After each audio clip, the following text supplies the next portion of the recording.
I basically thought, oh, it'd be a great idea, to come up with some themes and then treat them in different styles. So the main theme could be like a 1940s dance band, an Irish band, synthesized, a hot club of France.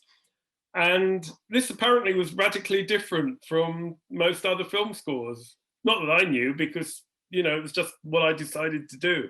That was Hear My Song, which, as you say, I won. In those days, it was the Anthony Asquith Award. The BAFTA and the Anthony Asquith Award were separate awards. Now they're one award. As I was leaving, clutching this award, feeling very proud of myself, the paparazzi sort of lined up, and I thought, this is great. This is my moment in the sun. And they sort of pushed me out of the way because somebody from EastEnders was on the red carpet behind me. So I got a very rude awakening at that moment.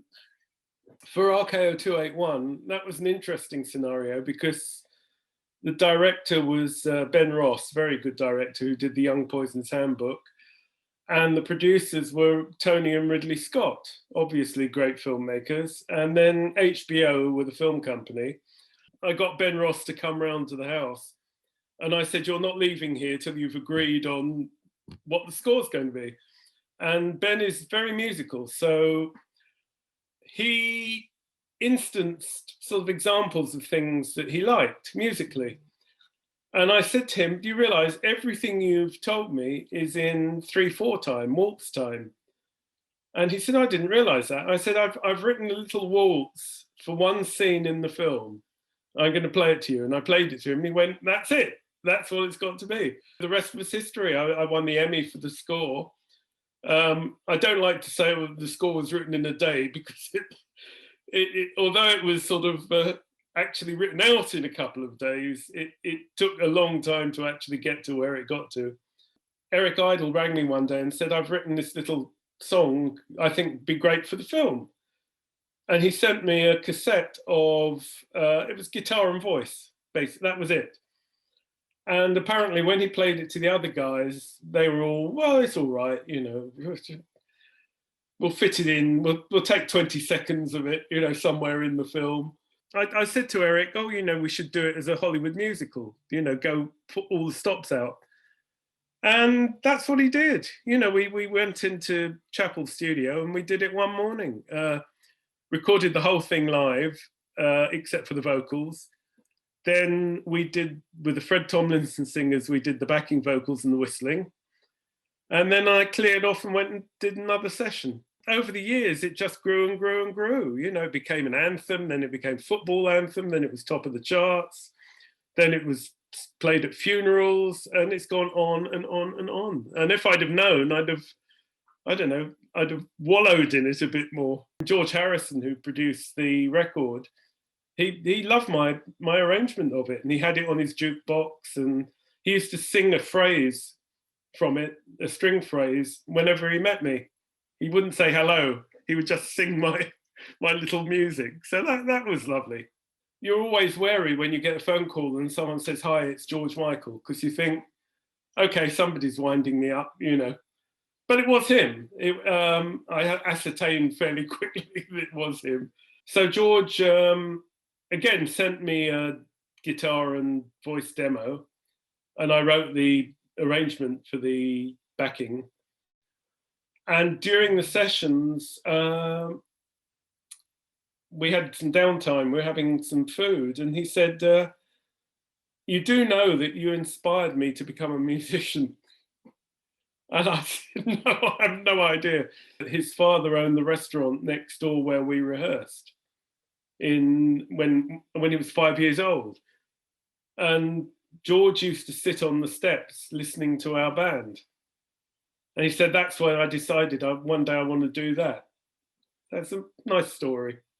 That particular schoolboy band, I wasn't at the same school as the others, but the band included Chas Jankel, who wrote all the Endurers hits, and I Know Corrida. Pete Van Hook, who was the drummer of Mike and the Mechanics and now manages Paul Carrick. Rick Parnell, who was the drummer of Spinal Tap. And me, and this is a schoolboy band in North London.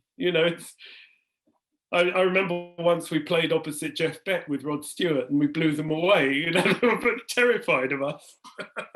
I mean, people can't believe that you could see and hear these people and even play with them in tiny little clubs above pubs. And that's where you heard music. You know, you go to this pub in West Hampstead up the stairs and there's Fleetwood Mac and the Blues Breakers and Eric Clapton and Cream, you know, that was your go-to for music. And it was only years later that they transformed into superstar groups with big venues and everything like that. We went to Rick Parnell and Pete and Chaz and I went to Led Zeppelin's first ever gig, which was in a bar in West Hampstead, Klukes Klieg. I'm still deaf. All the young sax players, which I was part of as well, wanted to be on the jazz scene. So I would show up at Peter Green gig or at the Roundhouse, Kevin Ayers or whoever it was. I'd just say, oh, you know, can I play? And they would always say yes. I mean, quite often you'd know somebody who was in the band, you know, but sometimes you were cold. You would just see, you know, whatever band it was playing somewhere, and you roll up and say, oh, I play with that one or this one. Can I have a go? And you get one number, and if they like you, they say stay on for the whole set. And if they didn't, they say goodbye.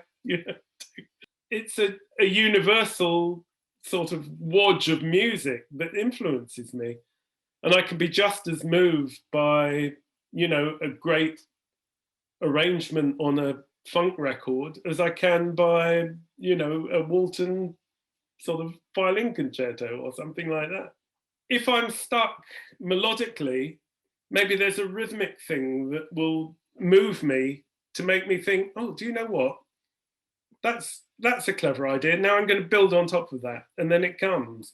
Compositionally, I always hear the orchestration. I don't just write a piece and go, oh, I wonder what can play that. I go, now that would be good on an oboe. Now that would be interesting on an alto sax. Film is great because you can actually say, I wonder what will happen if I write a quasi 19th century romantic bit of music, but I stick in a trumpet, Miles Davis trumpet solo in the middle of it. How's it going to sound? And in movies, you can do that because you can go anywhere. You know, what about a sitar with an orchestra? And you're able to do it.